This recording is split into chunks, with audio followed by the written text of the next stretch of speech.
The topic of discussion is what makes India one of the most exciting markets for international brands and how they are reinventing the pace of fashion in India. I would like to invite our moderator for this session, Mr. Amitabh Taneja, CMD Images Group, Mr. David Malone, founder and owner Elvis Jesus, Ringspun, Standard Issue UK, Mr. Roy Kettlewell, Global Innovations Manager, The Woolmark Company, Australia, Mr. Vivek Sandwar, GM Business Operation US Polo Association, Mr. Yashovardhan Gupta, Director and CEO Torero Corporation Global Licensee and Partner of Cross, Mr. Michael Pike, brand spoke from the brand Spoke from British Union UK, Mr. Maurizio Colzani from Lanificio and Canaficio Nazionale, Italy, and also Mr. Ketan Vyas, MD, Wally. Ladies and gentlemen, I will request our moderators to take this session forward. Mr. Amitabh Taneja. Good afternoon, and it's a tough one to manage a session after lunch, but we'll try our best. So we have a very good mix of people from different companies, from different products, brands, textiles, existing Indian international brand which is operating in India, US Polo, very successful. I think one of the most successful stories in the recent years. Mr. Roy from Woolmark. Woolmark, I just came to know, has been in India for 50 years now, trying to create better products for Indian manufacturers. Michael, somebody you must know, I'm sure a lot of Indian companies know Michael. Michael has been in India for 10 years, Michael? 14 years. Michael is runs a British company which tries and helps young British brands to come to India. And I think Michael will have a lot to contribute in this session. I would like to start with Yash, as we discussed, on your view. I don't know if people have been to the Cross booth at the IFF. Cross is an international brand started in the year 1846.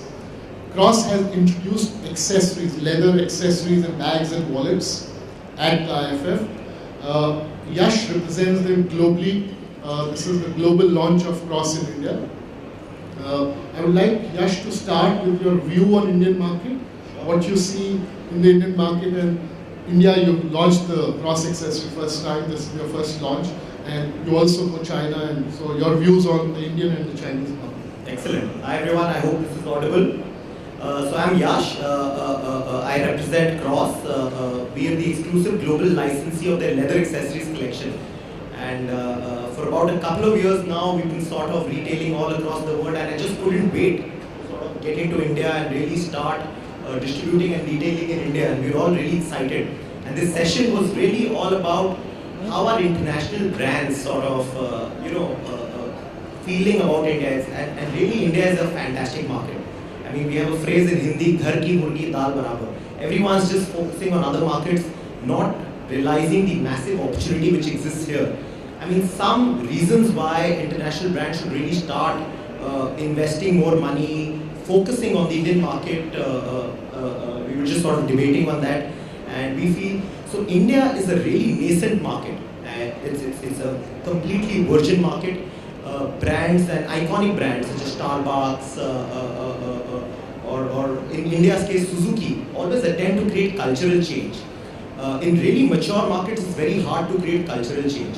India, as a market, has not had the opportunity to experience many brands, and for the first time, international brands actually have the opportunity to create cultural change. And we can look at the example of what Suzuki did in the 40s and 50s, and international brands finally have an opportunity to punch above their weight. As we all know, Maruti Suzuki is more than 50% of their revenue. And the entire whiskey industry, what they did, converted India to an essentially whiskey drinking population. Recently, you might have heard Remy Martin sort of shut shop in India because there were no takers for cognac. They could not replicate their sales in China, in India. And early mover advantages are always there. when you are really attempting to create cultural change. Additionally, India lacks in infrastructure, lacks in great malls, lacks in great sort of locations where you can present your brand in the right manner.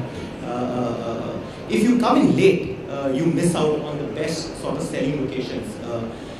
Real estates have been struggling, retailers have been struggling. Come in early, get the right locations, else you move to the second floor, you don't get the best deals, so you cannot delay. So access to real and good real estate is very important from an Indian perspective. Additionally, we mustn't forget that there is a global slowdown everywhere. I mean, Europe is slowing down. When we were chatting with Michael and David, and maybe you can talk about a little bit on that as well, that we shouldn't forget that India, there is a lot of energy, and it is not like Europe or the US. The US has been sort of picking up off late, and China, brands which have had the opportunity to work in China would realize it's an extremely difficult market. India, with all its problems, is definitely easier in China. I know of so many brands which have just invested and pumped in loads of money in China to walk away empty-handed.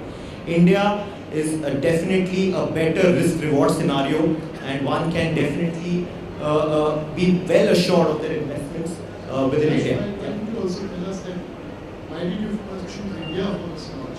Right. So I mean, I'm Indian, so that was one of the main reasons. But what we realized that India has unique demographic advantages, specifically from Cross's perspective. So Cross is a 170-year-old brand and has always had very entrepreneurial sort of associations. They target executives, consultants, investment bankers who are sort of on their way to success. It's kind of like a tool, sort of like a weapon is like what we call it, to take you on your way to success. Unlike a Mont Blanc, which is for people who have achieved something, Cross is the weapon to help you sort of achieve something. India has this huge advantage of sort of demographics. I think I recently read something by 2050, the percentage of Europeans would fall to 4.6%. So this is a nation which is young, energetic, on their way to success, and no brand can sort of have the option of missing out on this continent. We are not a country, we are a subcontinent. And so Cross took a very important decision in the scenario that stationery and sort of writing instruments has been slowing down. Accessories has been really sort of heating up the market. Can you also talk a little bit about your price rate? Because what I'm trying to do is basically trying to tell a lot of friends who are sitting in the audience who have brands in India, Indian brands, that Cross, a brand like Cross, how aggressive you are on pricing. Because we spoke about pricing. Exactly. I mean, for India, you cannot just sort of one shoe fits all strategy cannot exist in India. You have to preserve your brand, your product. You cannot Indianize the product, but you must understand the consumer. You must understand that India, we come from very humble beginnings. You have to realize that Indians, you have to decide your strategy for India. Do you want to be a niche player? Do you want to be a mass player? So in Cross, we've taken a very strategic decision. The product range which is offered in India is exactly the same which is offered globally, but the board has taken a decision to offer up to 40 to 50% discount over the global MRPs. And in Cross, we've taken a very conscious decision to invest in the market long term, provide products starting at 2,000 rupees, belts starting at 1,500 rupees, because we feel there is a huge market, there is a huge appetite for rising India, the middle class is growing. And one has to take a conscious decision. If you want to be a large player, you want to invest in the market, you want to take a long-term view of the market, you will be here. I mean, Snapdeal, all these guys are all here. It's all about the end game. You cannot keep a short-term profitability in mind. We need to invest in the market, look long-term, invest in the brand, and have faith on the Indian consumer. The Indian consumer recognizes value. The Indian consumer cannot be fooled. I mean, I would like to think that we are more intelligent than the Chinese, and that we would just not run after overexposed logo brands.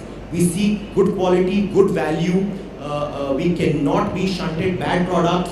And once we get a brand that sort of speaks to us in our own language, we will respond with faith and which will generate massive revenue for the company.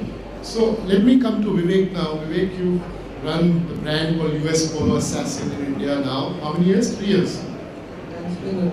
4 years. 2009. So Brand's been around since 2009. So Yash just said, and we spoke before this, that how aggressive cross has been for India, 40% lesser than global pricing. And if you see the quality, it's mind-blowing. All leather is from Spain and amazing products. So that's really a very big challenge for the Indian brands. Same as for US Polo. You said the kind of brand US Polo is and the kind of quality and the kind of aggressive pricing and the retail experience you provided. What has been your learning? And how do you see this versus the Indian brands? What do you see? Where do you see Indian brands going if US Polo kind of brands really start entering the market at this pace and like our success? I'll start with a step back. We started the brand in the year of recession. There was the time when businesses were really going down for many people, and we saw an opportunity, which was in the entire menswear space, which needed a completely fresh look. That was the time when the entire portfolio of menswear brands available in any good department store meant only formal shirts. And there were some sports-led brands like Dockers, etc., which were really dying out. And that was the time when we brought the brand in, we launched it. And by God's grace, the DNA of the brand was sitting exactly where we saw the gap in India. So, and then we stuck to the DNA. So, one thing that we completely believe and do is that, if it doesn't fit on the brand key, we don't do it. However lucrative the opportunity may look like. So that's the first thing. So it may sound like a fantastic business opportunity, but it doesn't work for the brand. It doesn't work for the brand. We just let go of it. What we managed to do was to bring in freshness, a fresh trend of sports and men's fashion. And if you take a macro view on this, what we did was we just brought an answer to a perennial question that Indian consumer has in an apparel shop. Naya kya hai? A guy walks into the shop and asks, "Ki naya dikhao?" And this is exactly that was getting answered. So we were working on an insight that the Indian consumer wanted things which were new, fresh. They were aspiring to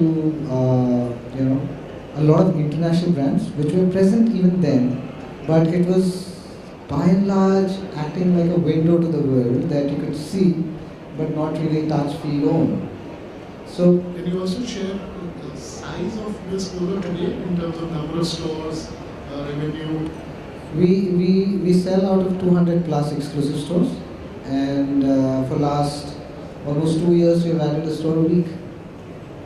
We are present in every single shop store, lifestyle, central, with, if not more, at least 2 points of sales of our own, so which could be one of sports, one of denim, one of kids. So and I've always wanted to ask this question, that has US Polo taken the market share of some Indian brands, or has it created a new consumption? What's your... There's a mix. There's a mix. One was the consumer was looking for a change.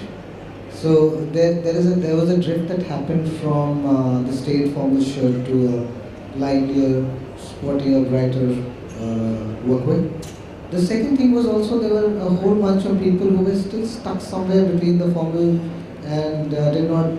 There was this consumer generation that was graduating from jeans, looking at trousers and shirts, and they could not really associate very well with what is available. So it's a mix of the two.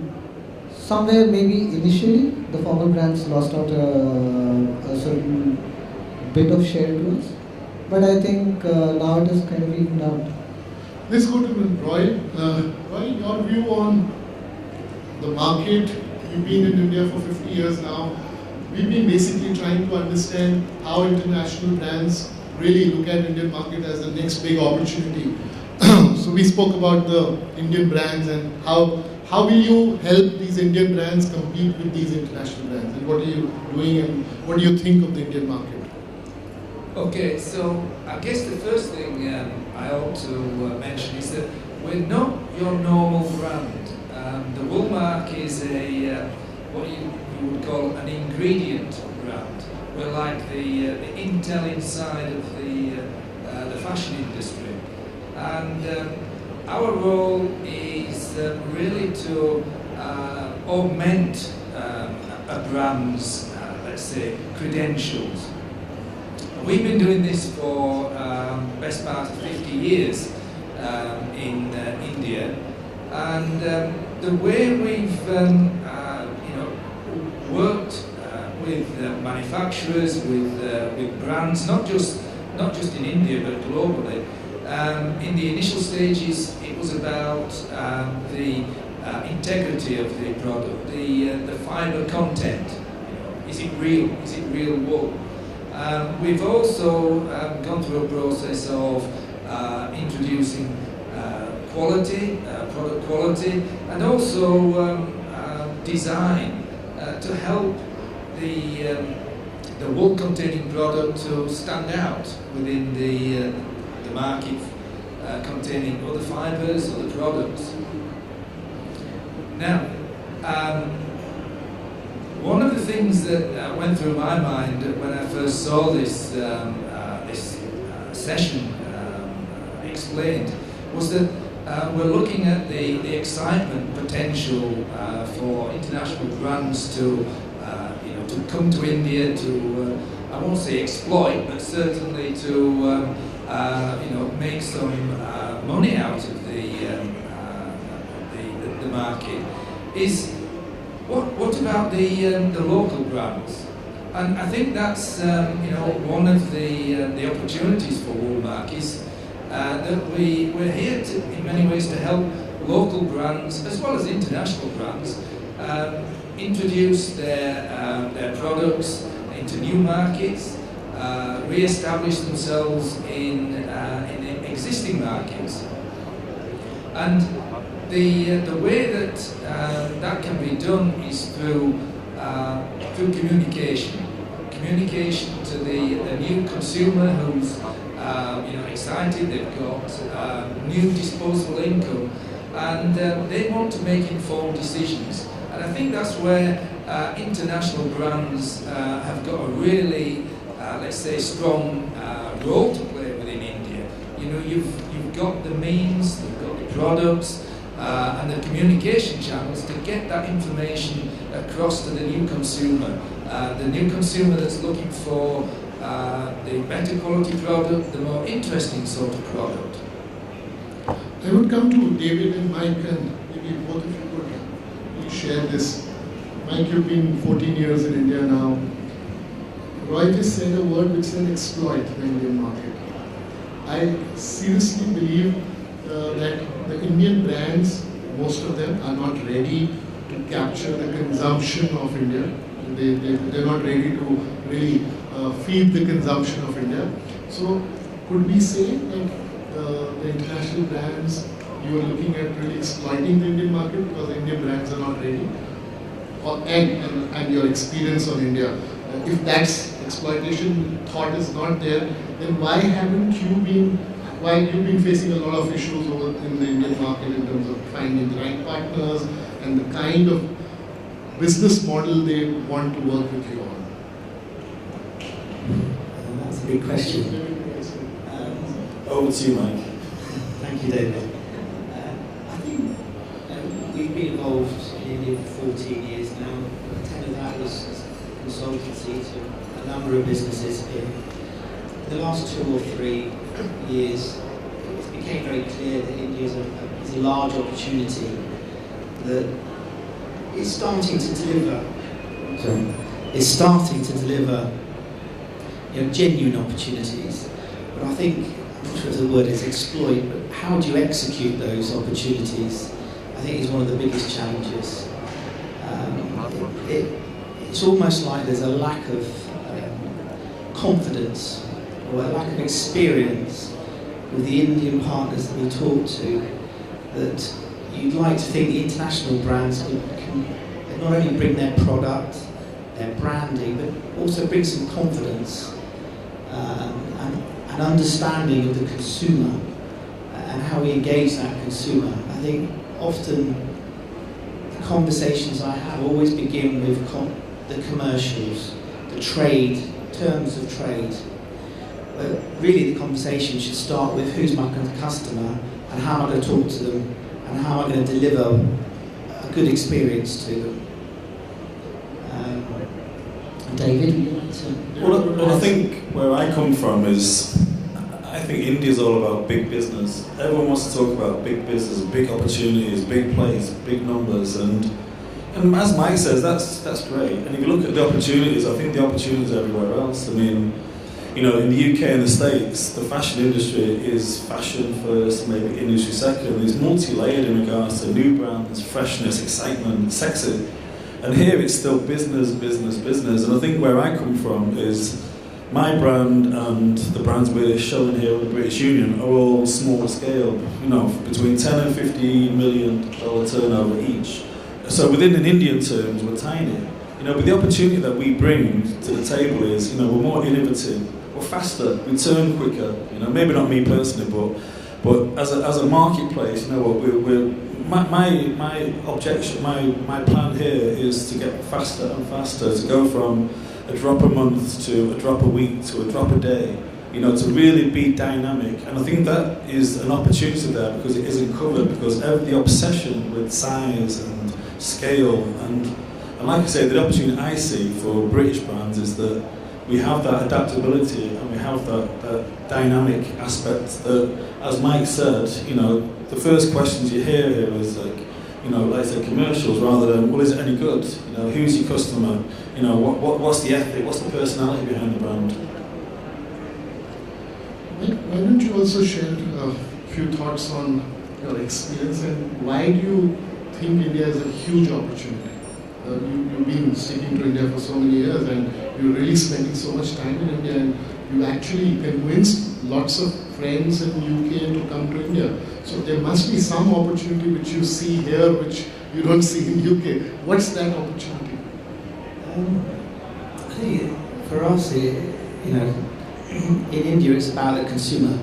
You know, I believe it's a market where the consumer is already there. We're just, the retail industry here as a whole is just not delivering what the consumer is looking for. And I think it's that simple. Engage your consumer and you've got a market. But you know, you just never quite get to engage your consumer because I think the attitude is so commercial and business-like. There's no fun. You know, fashion is fun. Period. You know, everything else doesn't really matter. You know, you can sit in a boardroom. Thank you. But, you know, you can sit in a boardroom and listen to people telling me particularly what their company is, what their brand is. But the simple fact of it is what the consumer says. It doesn't matter what you say around a boardroom table because if the consumer doesn't agree with you, you're wrong. So I think it's confidence, I think it's attitude, and I think you know, there are examples of brands like US Polo coming in. I think, well, you like to think at least that they're letting the broader industry understand there is a route here, there is a success, but unless you engage that customer and give them something you want in the right manner, you're going to continue to struggle. How many people attended the Bonnie Brooks session yesterday? So I think the message is the same. Either let it be Bonnie Brooks or anybody who's really a fashion company and a fashion brand, that it's all about trends and the fashionness. Rest all is, I think, follows. Rest everything follows. But I think it's all about fashion. We find it very difficult encouraging British brands to come here. I mean, you're here and you see the opportunity around you. As I say, the possibilities here are enormous and exciting in the way that our home countries are flat and the economy is flat, and so you know you can come somewhere like here and get genuinely excited by the possibilities that are here. But we do find it very difficult to bring other brands alongside with us because, as Mike said, there's a difficulty with us how to trade here. You know, people, you know, the buying and selling aspects of it. You know, the duties, just there are difficulties all along the way, and as I say, when you do come here, again, you get excited by being here, but the hurdles that are placed in front of you to actually try and encourage that business, it's tough. Just a follow-up point on that, I think what we must realize that India is really hot right now. I mean, credit to Snapdeal and others. they've just sort of injected so much of energy in the market. India is fast becoming a very consumerist sort of environment. One cannot sort of miss out on this. Every second ad is sort of exhorting customers to purchase.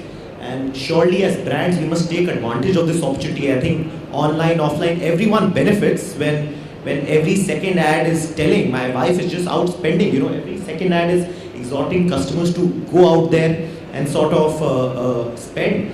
And I think sort of the medicine on how to sort of cater to this is that we must respect the Indian consumer. Do not indulge the brand, keep the fun element as Michael and David are talking about, but respect the consumer and sort of engage with them in a very Indian manner. Though the product could contain the same values which they have in their home environment, but you have to engage with the customer in a very Indian environment. I mean, there are enough case studies that when American companies sort of entered, for example, when Walmart went into Germany, they sort of carried forward the American culture of, as Michael was talking about, everything's awesome and smiling all the time. And the Germans didn't like it at all. They want a stiff upper lip, they want a very stern environment. So you have to engage with the customer in a very local environment. Keep the ethos, and possibly that may be a solution to sort of finally cracking the Indian market. Let me come to Ketan. Ketan is also running a very successful shoe care brand, a German company, very large company, now P&G. P&G also? No, now it's taken over by SC Johnson. SC Johnson. So you've had a very good experience in India and you've grown successfully. Was there an Indian competitor to this product? The competitor for us in a certain way was the consumer's mindset, which did not perceive that there is a possibility that a certain product could be at a premium price and yet offer astounding value to the Indian consumer. What would be, Ketan, something which I have always wanted to ask you, what would be the size of this market? See, when I started out in this market, the data points were all against me. It was a degrowing market. It was a market which was degrowing by 3% annually. The opportunity was that there were only two players in the market. So there were very well-known brands, historical brands called Kiwi and Cherry. And that is where I spotted the opportunity, saying that if it is a degrowing brand of a product that is required by everybody who wears shoes, then there is probably something wrong. Either these massive companies are not looking at that category, or maybe it is not interesting for them, or there is an opportunity lying somewhere that purely due to the reasons that these big companies have internally, they are unable to exploit. At that time, Indians were being exposed to a huge number of fashion trends, fashion brands coming to India, and the trends in shoes were changing. I could notice tan-colored shoes starting coming to the market, blue-colored shoes come to the market, but they were not getting sold. Moving around in retail, we found that the question the consumer used to ask was, how will I take care of it? And an Indian consumer spending 5,000 rupees wants that 5,000 to last till the last mile and probably cover some distance more. And that's where we spotted the opportunity, and we said, let's come with a premium offering. And we kept a certain thing in mind, that the Indian consumer is extremely value conscious. This is a fact known worldwide. And so how can we translate a premium product offering and give the consumer a value per use? So we created products which per use were equivalent to the cost of the Indian product. Yet we offered an extremely good margin, an extremely good business model to the Indian retailer, and we gave the correct statistics to our parent company. And we did not, and I would say this as a small note of caution for people who are planning joint ventures or planning to go ahead with brands, we did not show them Booz & Allen reports, PwC reports, KPMG reports. I personally believe that they are all paid for reports and they are researched in a particular direction. And so even if the government says, PwC, can you do a research on why should people come to India, the report will give you facts on why should people come to India. We isolated certain figures and we said the real data points are here. the Indian middle class is too big for any European company to match up.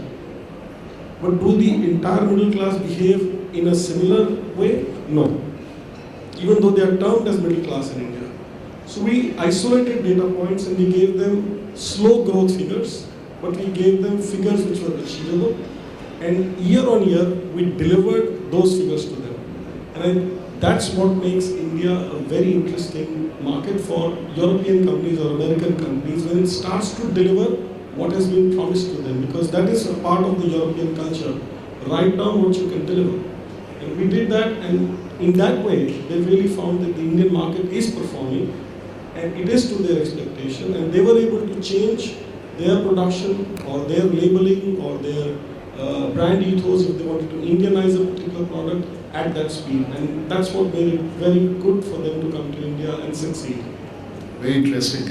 Mr. Kalzani, your views Yes. on Indian market and why are you here and what do you see the opportunity in India? Just the opportunity, not the product. I'm saying opportunity-wise, you are here in India, you participated, and you feel it's a huge market. Linen is a very specialty product, niche product. You from a very large group.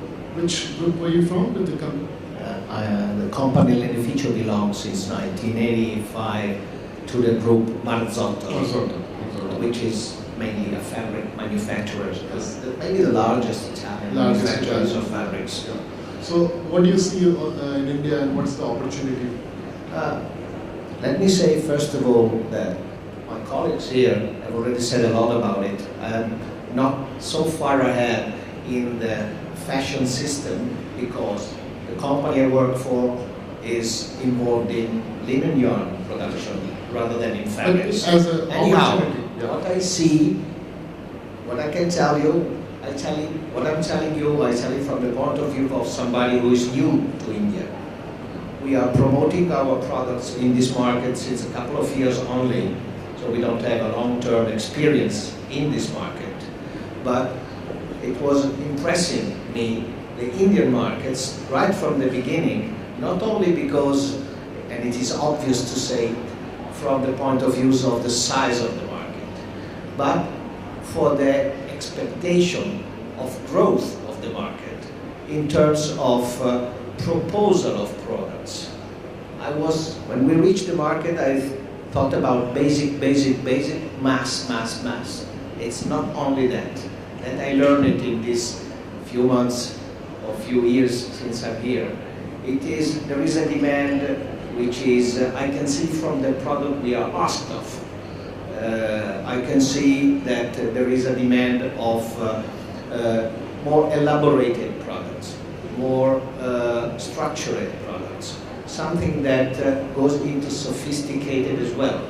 And that is not exactly the mass point of view of what we're doing, of what we're in. So this has been surprised me. And also there is another thing which has impressed me a lot, and that is where I see opportunity of growing in the fashion business as far as the products I'm doing is on. It is that there is a local demand that makes the fashion grows.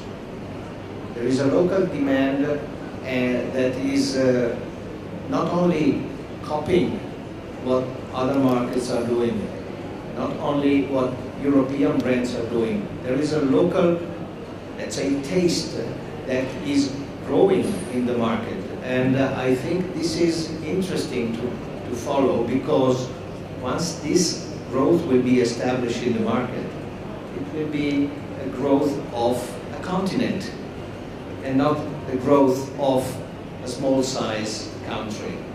And that can have an impact worldwide on the style of worldwide. This is what I'm noticing, and it's also something I was not expecting to notice when I started to travel around India.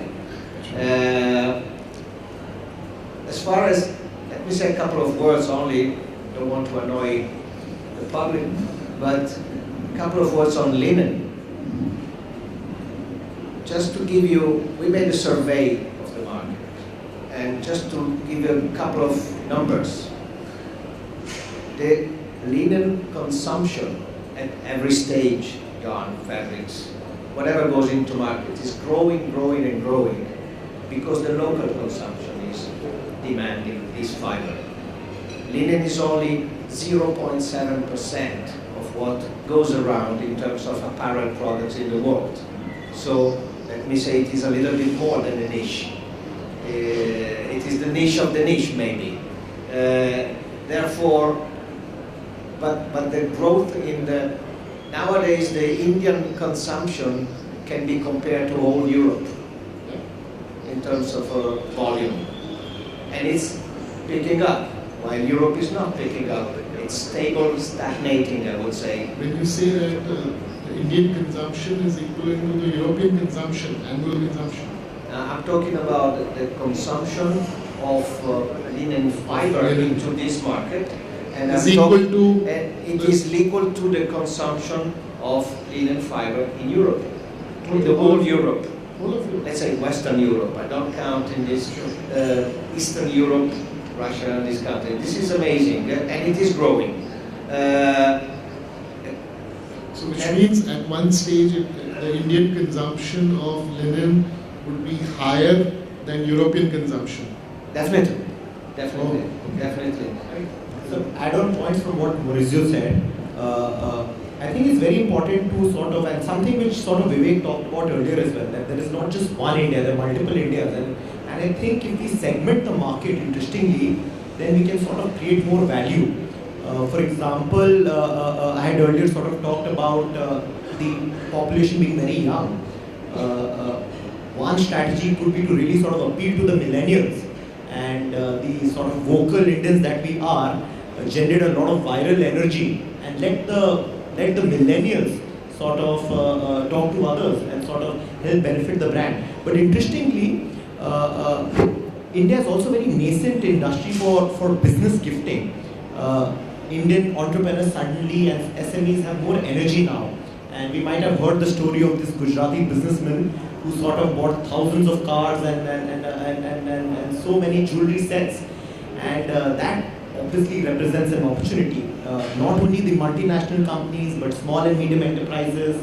The moment you start to think of India as many India, multiple Indias, you can really sort of cater the market much better. Let's ask Vivek something on the same thought. So Vivek, US Polo is available in which all countries? How many countries is US Polo available? It's practically available in all the continents. All countries. Leave aside Australia. So what would be India's size in terms of number, sequence-wise? Would it be number 5, number 3, number... India has been the fastest growing market for them. But a large part of Europe is combined under one license. So we cannot really take country-wise, but we as a licensee would be possibly the 4th or 5th.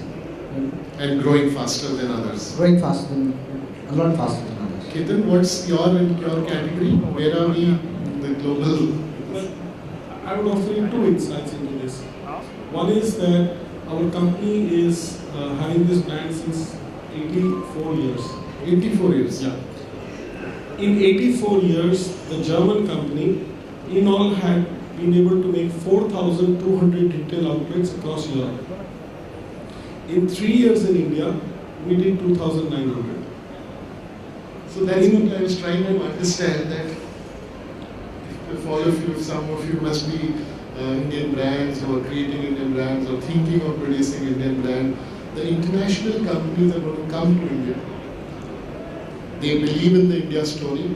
The India consumption is growing. You can imagine when somebody says the consumption of this category in India is equal to the whole of Europe. So you can imagine the opportunity. Look at the India opportunity. I've been saying this for a very long time. Count 10 menswear brands in India and you will stop at 6, 7. You don't have 10 menswear brands in India.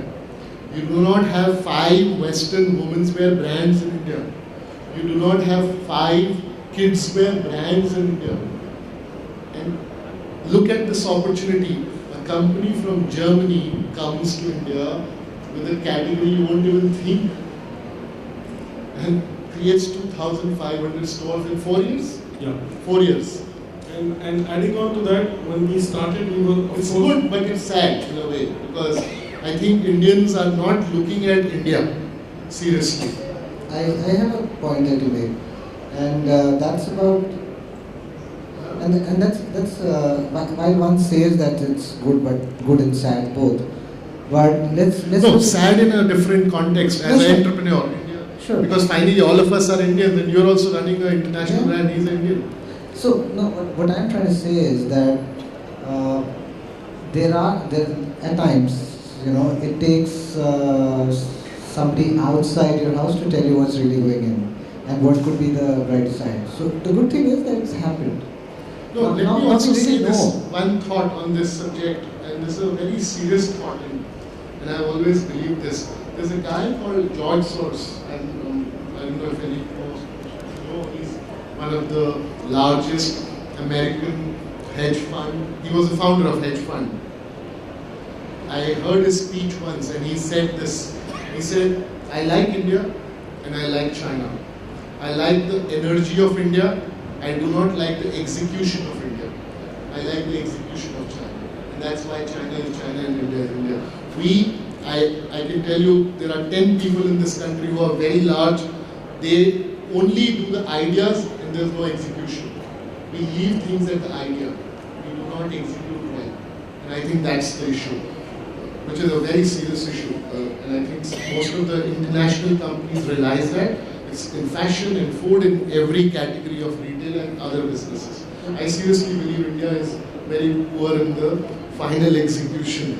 Yeah, Let me just add a thought to that. Why does this happen? There are two principal reasons for that. One is that we operate in a certain sense out of lower confidence levels when we are talking to European companies or big multinationals. To impress them, we start releasing figures or market estimations which are way beyond our capacities. We also do not back check on the commitments we are giving. So we end up saying we can make the retail store as good as you see in Europe. Because we've seen certain fitting people or certain furniture people at a certain fair and we believe it is possible. But when we come to the execution, we haven't done the back checks.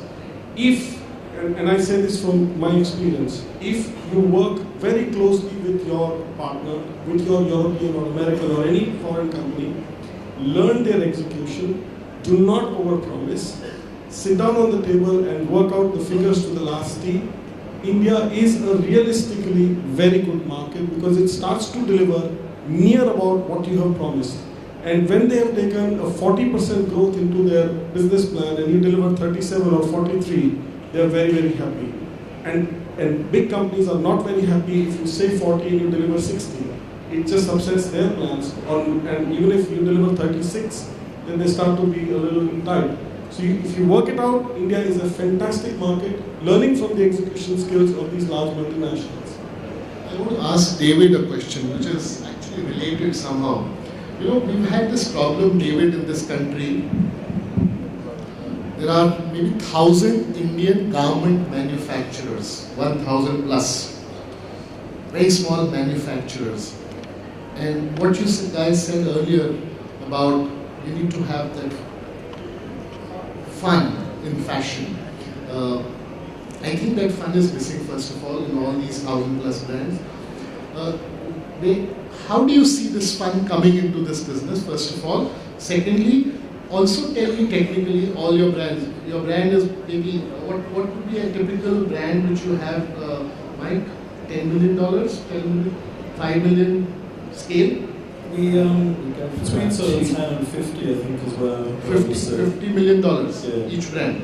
So Which that's again, in global terms, is very small. 300 crores approximately. So yeah, okay. So it's a middle Indian brand, middle level.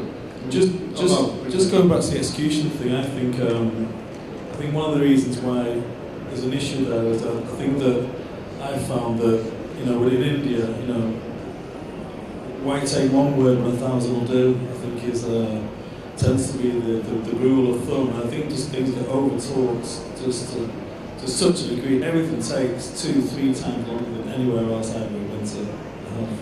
Can you speak a bit louder? Sorry. Yeah, I just think everything takes longer.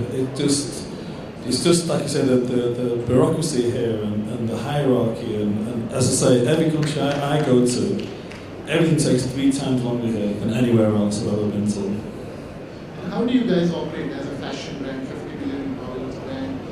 How do you operate? So, are you the design head or are you the financial head of the company?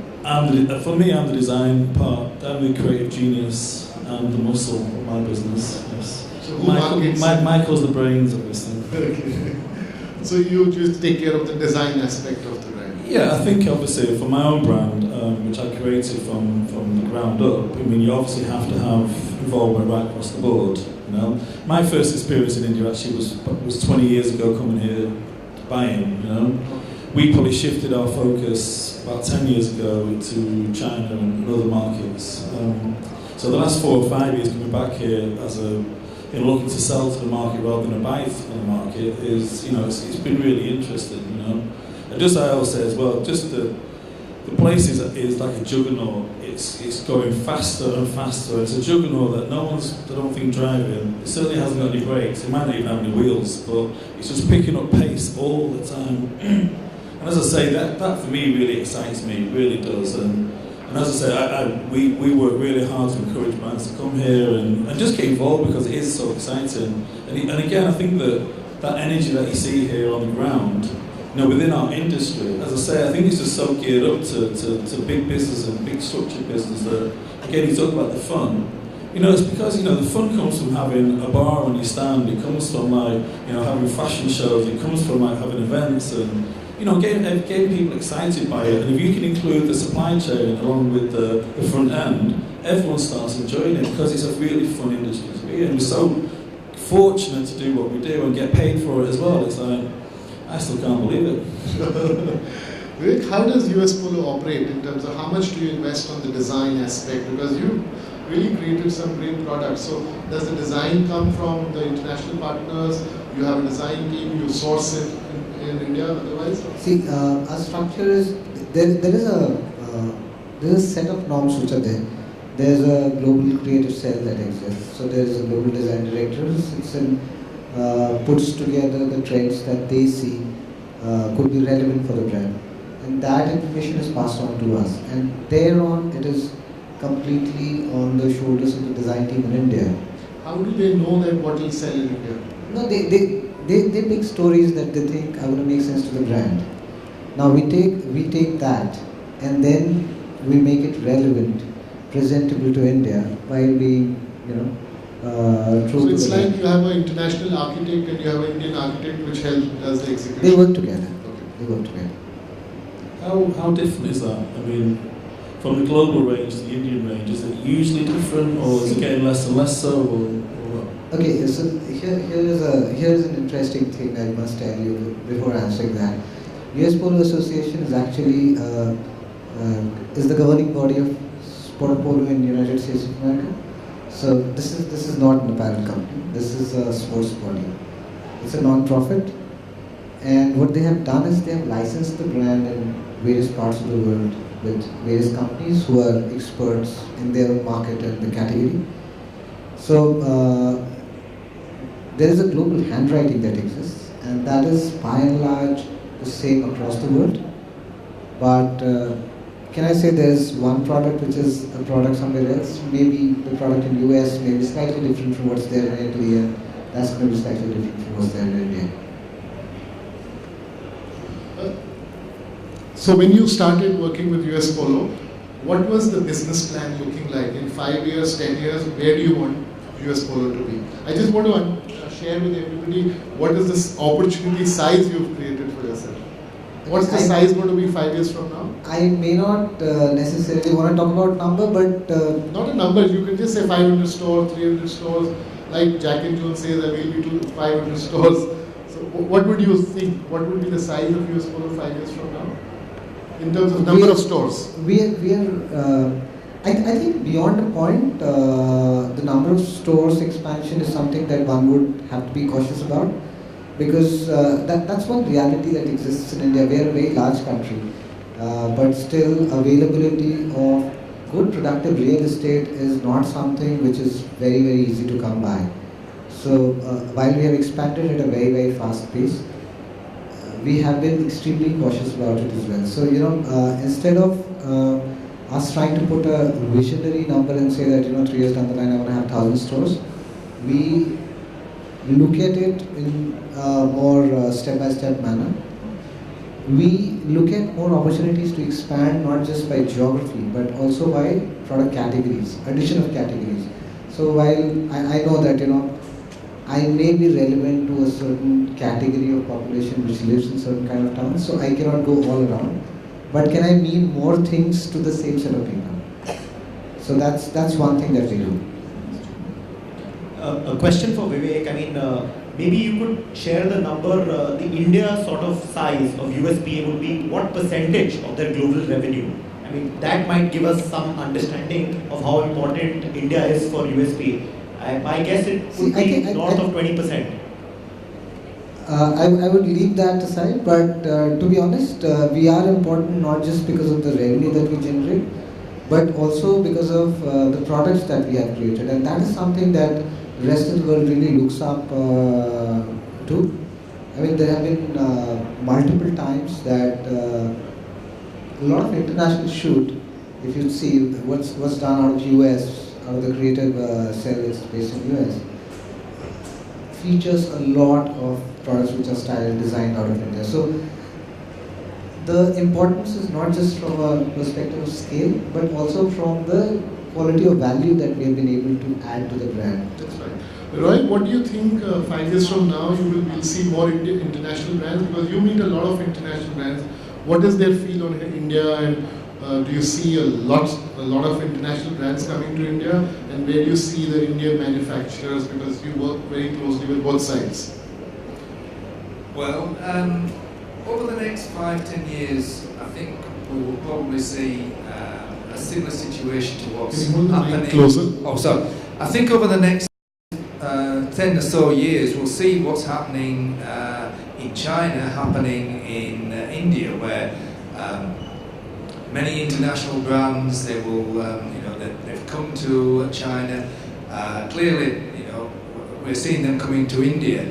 And they're going to actually, I think, benefit the local brands, because the local brands will see the practices, see the products that are going to be introduced to this burgeoning population that's got disposable income, and so I think we'll see far more opportunities, in terms of product type, product category. So, which are international brands you work with internationally, not in India, in the US? In the US, we work with, let's say, sports brands like Under Armour.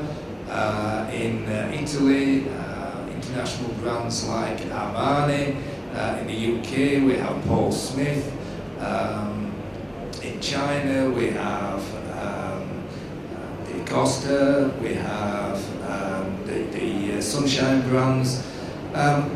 Basically, we're in a way we're using international brands to let's say further the cause of the merino fibre, because we're funded by Australian wool growers, and India is a really important market for merino wool. It's one of our top 3 destinations. You worked with, in Italy, you worked with the Armani design team, the fashion team, yeah? You worked with the Armani product team. We work with product teams. We try and influence them. Yeah. We're influencing them. So I have a question on that. So you work, for example, in Italy with the Armani team, yeah?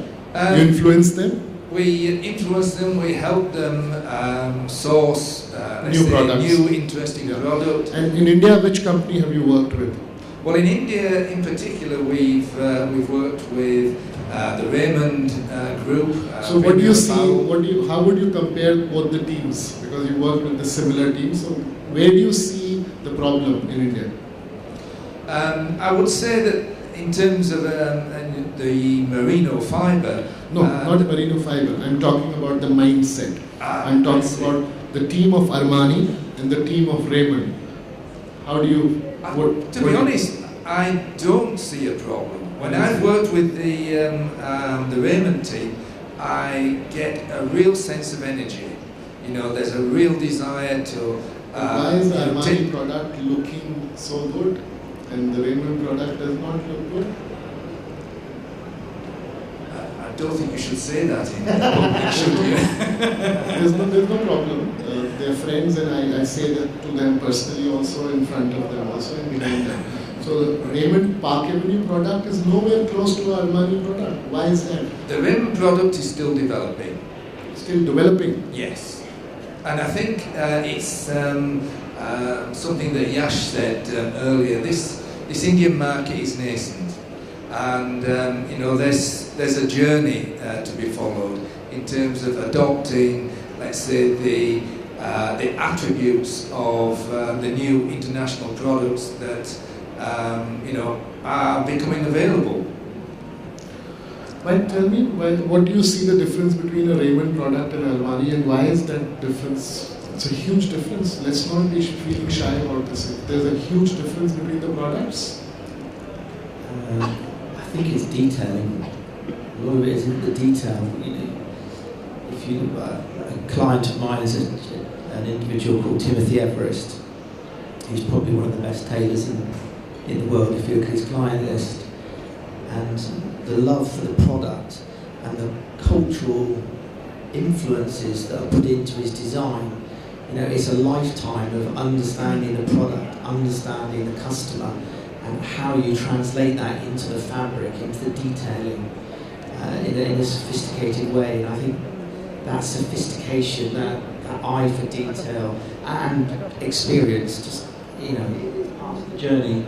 Maybe before you follow. I have a very different point of view there. To be honest, I don't think comparing Raymond and Armani is a fair comparison. It's not apple to apple. No, it's not about comparing. I'm talking about the mindsets of the team, because it's the same. In today's date, I don't think there is a wide gap that exists. They could have. Then why is the product so different? The products are suited to what the proposition is said. No, so I don't mean. One second. I know it's suited for a different audience, but I'm talking about that fashionness is missing in a Park Avenue for that clientele, executive, and I'll tell you honestly. I wanna leave the brands out of it, and then maybe try and talk about it a little. Is a reality that I face on multiple days. Is that I have the global teams who come down to India. I have people from, say, the Italy license or US that comes down to India, and they look at our products and they absolutely like it. They think it is very, very saleable in their country, exactly in the same form. Maybe you need to change specs because, you know, sizes are different. And that's not just a story in ours.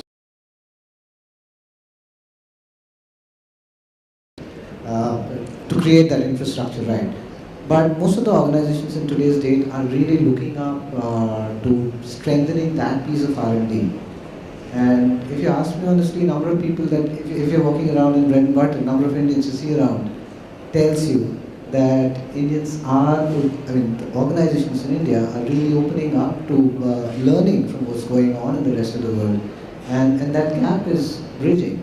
And that gap will bridge. And you know, in fact, a few days back, I was speaking to Michael Foley, one of the best design brains in India, and we said that, and we were chatting about, you know, this exact thing, that, you know, what's the gap, and this question incidentally came from a very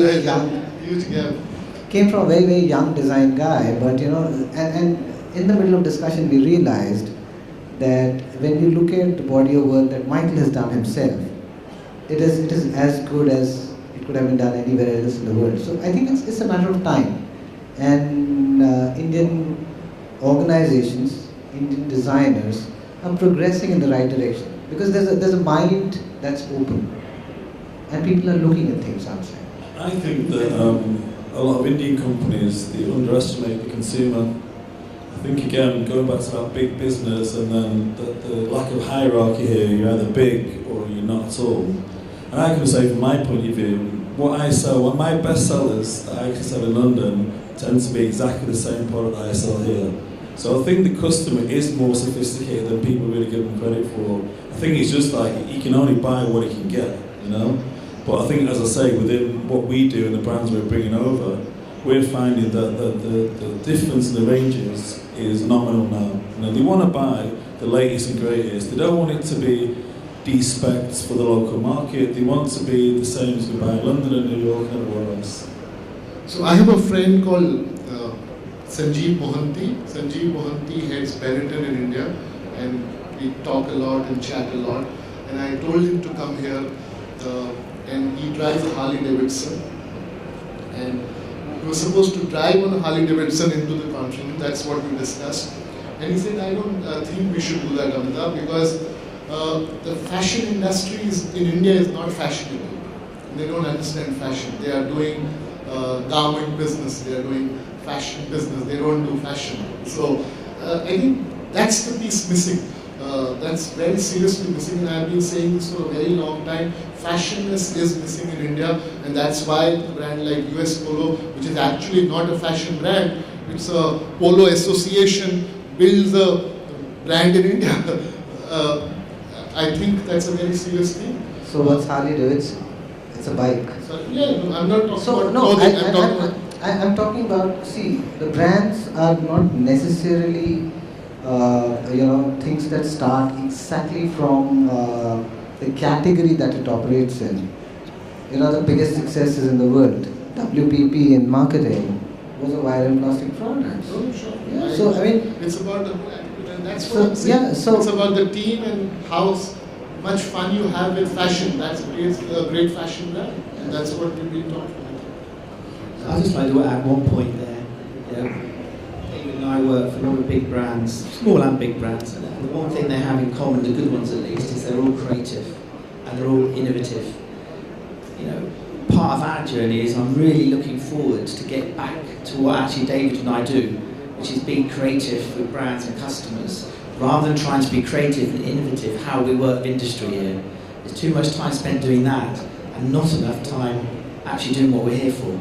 And I think if we can solve the industry bit, the customer bit is where the fun will come from, and then you'll have a fashion business. Ketan, you wanted to say something? There is a fundamental difference between the way an Indian businessman approaches his product and the international company's approach. And in India, we found that once they reach a critical turnover, they're very well satisfied and they continue producing the same. They do not invest in technology, and there is a certain mindset to say, if it is going good, don't stop it. So they don't look at the innovations they can do with the product. Rarely do you find product relaunches in India, rarely do you find improvements in quality, and rarely do you find Indian manufacturers hiring foreign talent to make their product better. The numbers they start to get are so good, and invariably you find them buying real estate, buying more factories, but very rarely do you find them reinventing their own factory or their own process, and that's where it starts to make a difference. I have a small story, which is the last story, and then we'll open for question answer.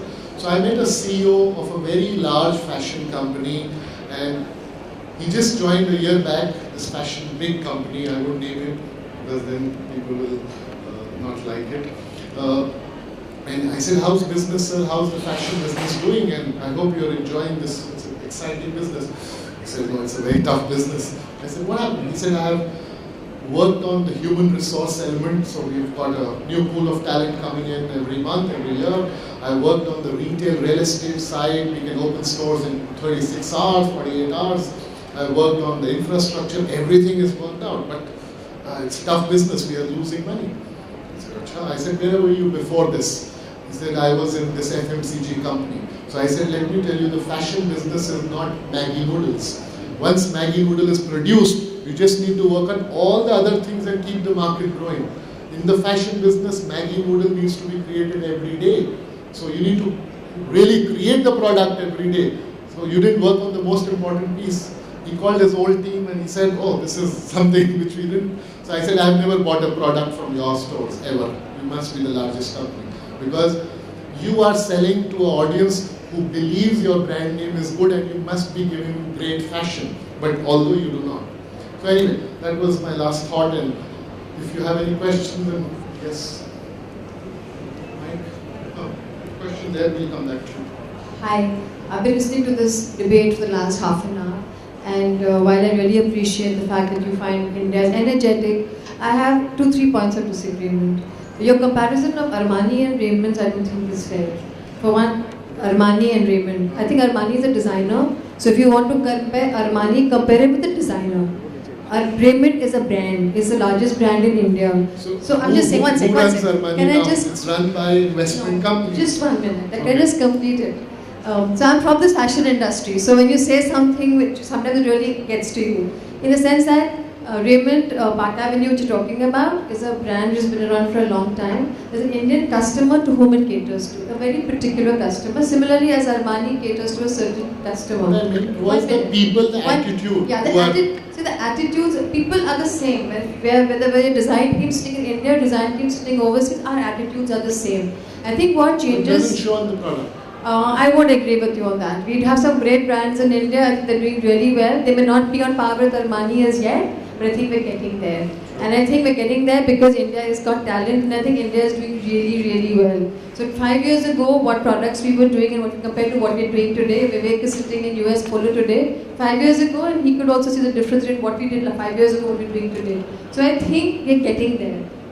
So if we keep saying India is not great or what we're doing is not good, I think it's not fair to the fashion industry out here. I think they're doing a great job. Okay.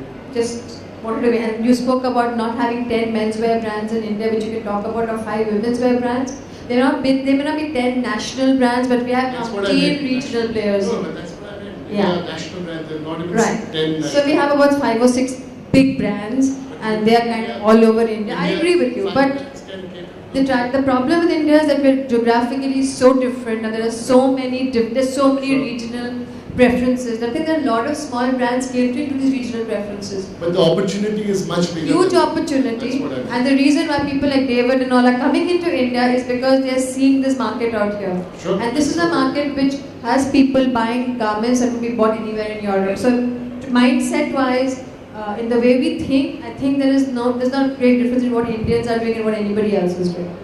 No, I meant the opportunity is much larger than 10 men's mindset about design teams in India. I think they're as good as design teams overseas. I worked with the Levi's design team in India and with them overseas. There is not much of a difference. The guys here are as good, as excited, as... Must be something missing. You Must be something somewhere. Maybe on the manufacturing side, maybe on the packaging side. I think those are evolved economies where people have been wearing fashion for a much longer time than India. It's taking us time to get there. No, but then it also says that why do we then complain that consumption is not growing? If you're not creating excitement in fashion business, consumer is not buying. Consumer is not buying at the rate which we want him to buy. That's what the whole industry always says. Consumption is not growing because the product is not talking to the consumer enough. And that's the problem. But is your third point a question? Was there a question or just a comment? There were no questions there. Yeah, Amitabh, I have a question. Actually, I start with the discovery that I made. Whenever we talk about a premium brand like a Cross or a US Polo, targeting an Indian consumer, we think of the high streets, the malls. So there was a conversation I was having with a CEO friend who runs a 350 store menswear, premium menswear category brand in India. And we were talking about the most profitable and productive stores in Mumbai. I was surprised that, it's a store not in the prime localities that he has in Bombay. It's a store in a far-flung place called Kharghar, where you have a lot of villagers or rural guys who are, maybe kind of fashion naive. They are kind of brash. They come in chappals. They actually, shop for like a couple of lakhs, which is 10 times their ATV in a high street. And there is a regular occurrence of such customers on a daily basis. So, he's got the smallest possible store in Kharghar that is there in Bombay, and he's saying that's the most profitable store that I have. So, what I'm asking is that, is there a conscious strategy that brands like Cross or other premium affordable luxury brands have to go behind those set of consumers, who are, let's say, new rich, they are brash, they are fashion knife, and they are very fragmented. They are not like in the Bombay Delhis. They are far fragmented. I mean, exactly what I was sort of alluding to. I mean, I would differ with Vivek in a little bit, that I think what you need to offer to the Indian consumer is really international design products, and which is your global collection. You shouldn't sort of Indianize the collection per se, but you need to engage with the consumer in an environment he's comfortable in. And I would assume, with the support of Ketan Bhai and others, that I see the largest chunk of revenue for most brands coming from environments where the Indian consumer is comfortable in. And so that is, I think that should be the strategy. Keep the product, do not forget the ethos, do not forget the fun environment, but you have to understand the consumer. You must understand the Indian consumer, what are his sensibilities. Pretty much what Harish Bijur was also sort of talking about. Understand his sensibilities, understand his value system, and sort of engage with him in that manner. And potentially that may be a learning which we as brands need to do. We cannot just force fit exactly what Ketan was talking about. Decide that, okay, we see a store environment in the US and feel like replicating that in India exactly. That is force-fitting a structure which may not be suitable in India. We must engage with the consumer, understand what he seeks in a brand, understand what his aspirations are, sort of appeal to those aspirations, but do not provide him an inferior product. The Indian consumer is fast, is very intelligent, and will not sort of agree to purchasing an inferior product. Yes, just to clarify, Indianizing does not make... No, apologies, that wasn't the idea. See, the Indianizing basically means make it more approachable to an average Indian guy who walks into your store. Because I know of people, and long back, when there used to be a Xenia store in the old Crossroads in Mumbai, and I knew of people who would not walk into that store just because it was so intimidating to them, and when they could afford a Xenia, you know. And the reality is that the day you become approachable, the window of the world really opens up. The glass moves away, the consumer walks in, they're happy buying. And that's really something that defines, you know, sets you on the side of success or being an alienated, non-approachable brand. No, the point I'm trying to make is exactly that. We must understand the consumer, definitely make our environment much more approachable, much more humble.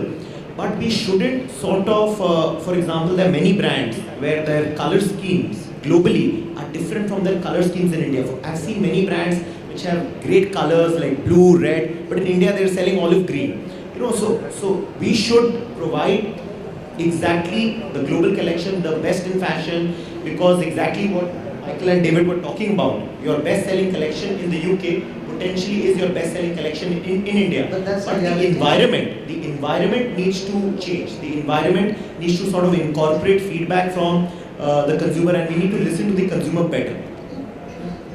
Any more questions? I think that's off. We can't hear you. Can you hear me now? Yeah, I think so. This is a question for Mike and David. To build a creative economy like UK has, to have designers and the whole experience of design and fashion, there is governance. There was a direct thrust by the governments in the UK, by all the experts and strategists, to put up a whole creative economy for UK. That is extremely lacking in our country right now. We have no governance behind this. Could you tell me, in building your brand, what kind of governance or what kind of support did it take from the industry, from the retailers, from the fabric, from the manufacturers to build a brand like yours? I think very little, to be honest. I think that you look for excuses, you look for support from other people to do your own job. I mean, you have to be dynamic and creative, maybe entrepreneurial, and with maybe a little bit of ignorance, a little bit of stupidity. But you need all of those things naturally. I mean, I think India's a really creative place. I think I was talking this morning, I think designers and finding designers anywhere in the world is a tough job. I mean, we talk about England as a sophisticated country and great education, but every designer I've ever employed, I spend 9 months to learn what you think they know. And that's just the way that I think the lack of communication between industry and education, I think, is really lacking everywhere, not just here, everywhere. But I don't think you can rely or expect other people to help you do your own job for you.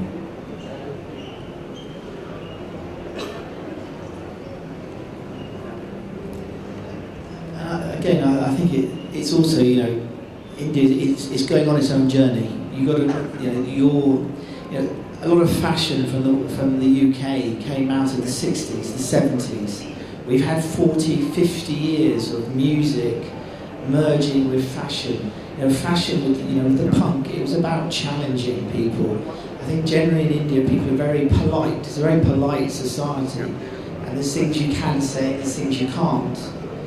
Fashion, and you can see it already with the younger generations coming through. They want to challenge, but you've got to create an environment where they feel comfortable to be challenged and to challenge themselves. And maybe that just take a bit of time. If Patrick Handley hadn't put his faith in McQueen, and Vogue hadn't put the money behind Handley and McQueen, you wouldn't have had McQueen. McQueen used to come and sell the clothes in a garbage bag because he didn't have the money to actually buy a bag to give the clothes to his clients in his initial stages. But it was when Vogue and Patrick Handley put the money behind him, he is Alexander McQueen, or he became Alexander McQueen. Don't you need that kind of support from the systems? Yeah. As you get a bigger business, sure, but you're only going to get that support when you show you're good. You're not just going to get it. He did it because he worked for 30 years and he worked bloody hard. You've got to work hard to start yourself, like David said.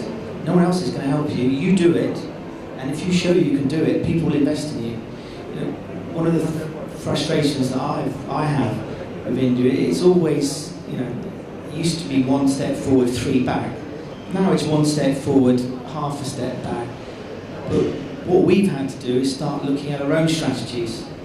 Where initially we were coming in and, we were lucky, we worked with some good companies that know what they're doing. But we've got a lot of brands and they can't take them all.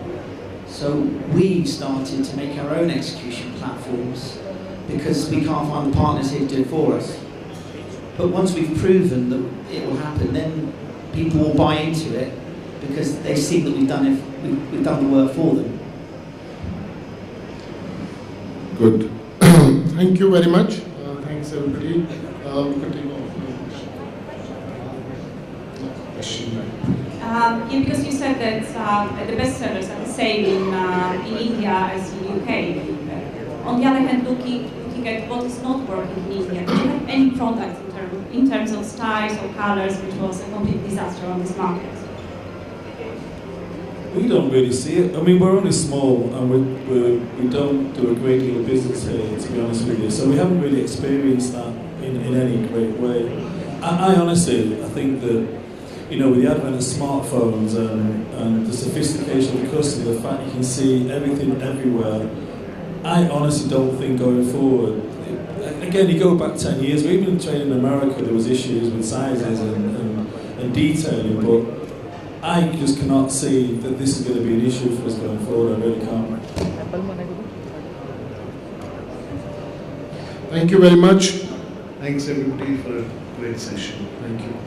Thank you so much. We would like to thank all our panelists.